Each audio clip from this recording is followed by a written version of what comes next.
برطانوی وزیر اعظم Boris Johnson نے لاک ڈاؤن میں نرمی کے حوالے سے مزید اقدامات کا اعلان کر دیا۔ 15 جون سے بنیادی ضروریات کے علاوہ دیگر اشیاء کی دکانیں اور چڑیا گھر، سفاری پارک اور سینما بھی کھل جائیں گے۔ احتیاطی تدابیر پر عمل کرنا لازم ہوگا۔ تفصیلات بیورو چیف یو کے غلام حسین اوان کی اس رپورٹ میں۔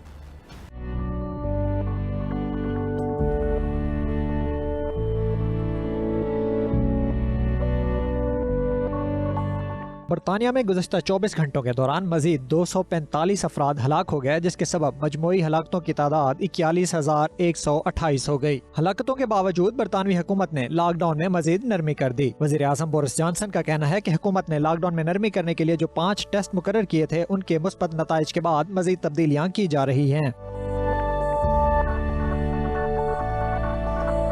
انہوں نے کہا ہفتہ کے روز سے ایسے سنگل پیرنٹس جن کے بچے 18 برس سے کم ہیں، وہ کسی ایک فیملی رکن کے ساتھ سپورٹ ببل کے تحت سماجی دوری کی شرط کے بغیر ملاقات کر سکیں گے اور ایک دوسرے کے ہاں رات بھی بسر کر سکیں گے۔ ایک سوال کے جواب میں انہوں نے کہا کہ وہ بھی چاہتے ہیں طلبہ جلد سکول میں واپس جائیں، لیکن فی الحال انہیں سکول بھیجنا یا سماجی دوری کی شرط کو ختم کرنا ممکن نہیں ہے۔ پیر سے ملبوسات، جوتوں، موبائل، چیریٹی فیشن، کھلونوں، مشین ڈیزائنر اور دیگر دکانیں بھی کھل جائیں گی، جس سے شہر کی رونقیں بحال ہونے کا امکان ہے۔ غلام حسین اوان، 92 نیوز، لندن۔